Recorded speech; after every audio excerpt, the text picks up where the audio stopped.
Welcome back, my dudes, my friends. This is a fantastic book. You've probably heard of this, by Marcus Aurelius. This guy didn't just decide to write a book.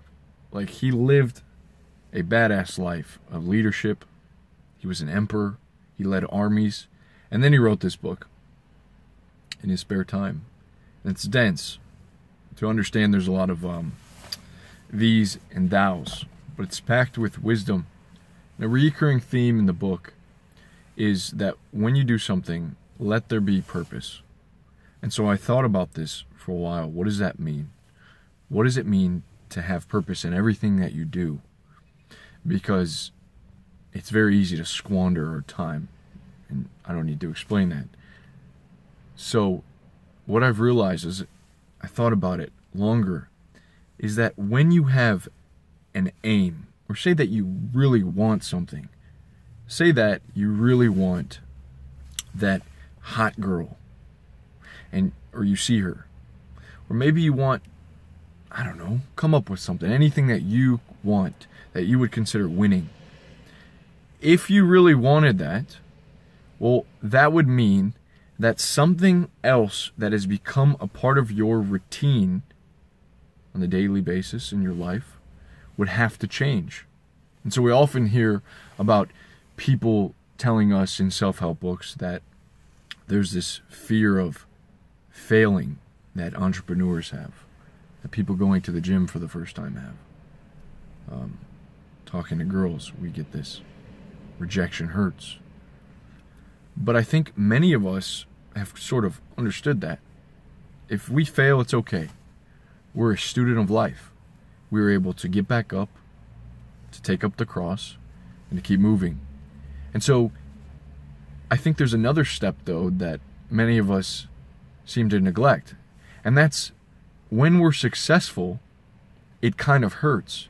Like, there's also a reward there, but are we ready for the reward? Are we ready for this universe to provide us with this reward, this change in our lives? Because it does change your life. When you ask that hot girl out, part of the reason that we maybe seem like we're not getting what we want in life is because our words lack conviction. Because that purpose is not really defined. They really lack the conviction, because we know deep down, even if we're not really thinking of this, something else is going to have to change, right? You're not going to be able to play video games the same amount of time. You're not going to be able to get online and play Fortnite with your bros.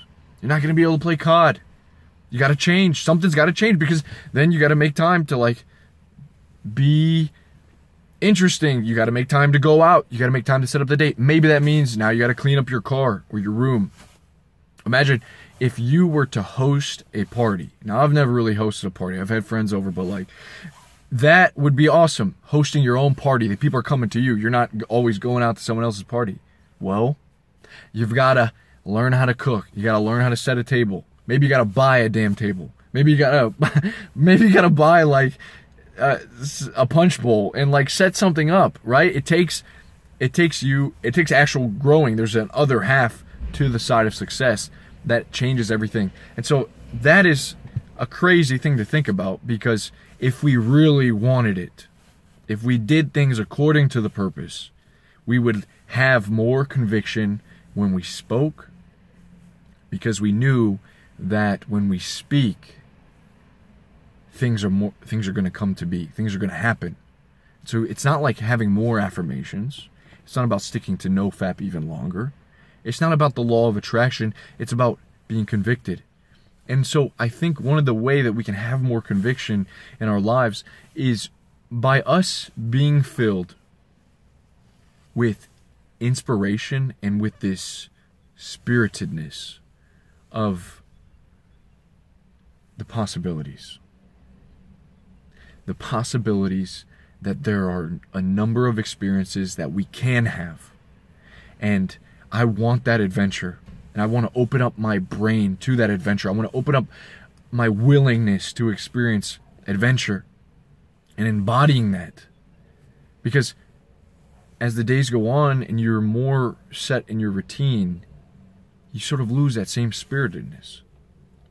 When we were children, Remember the summers, remember the bright days that you were an adventurer at heart. And we watched so many of these cartoons. I remember watching The Rescuers Down Under with the two little mice, and I think there was like a pelican.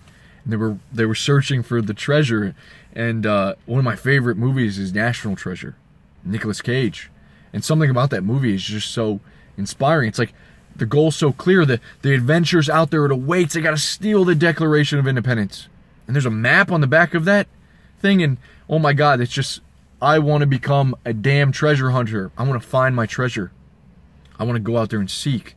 I don't just want to live a life that's like boring, because I want to be prolific. I want to gulp life. I'm sure you guys can understand that. And so I think it starts with cultivating that same spiritedness, that masculine desire for adventure and conquering and seeing the world and being more and making more, creating more. There's so much inspiration in that. And so I've realized you can cultivate this from the morning, and you can take that with you throughout the day. Wherever you go, you can take that with you, that same desire. And people feel that. People are around that. People see you, and they're just like this. There's this life to you that sets you apart from the masses of men. Because it's easy to get sad, right? It's easy. And so conviction in your voice, in your movement, and not being stifled, and not being sort of in between, but making decisions and taking ownership, taking responsibility. So guys, some awesome thoughts. Of course, inspired big time. I've been really inspired by Zan Pirion, and I'm looking forward to getting his book, The Alabaster Girl.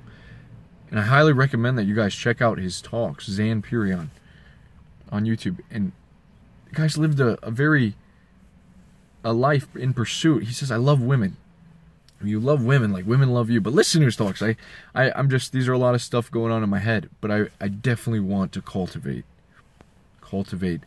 that same adventure spirit throughout the day. It makes everything better. It makes the chores not seem like a chore. It makes the task not seem like a task. There's always something beautiful to be found. So guys, I will see you soon. Go ahead, leave me a comment, let me know what you think. And if you haven't already joined the Facebook group, I'll hit you with a link. I'll see you soon. Peace.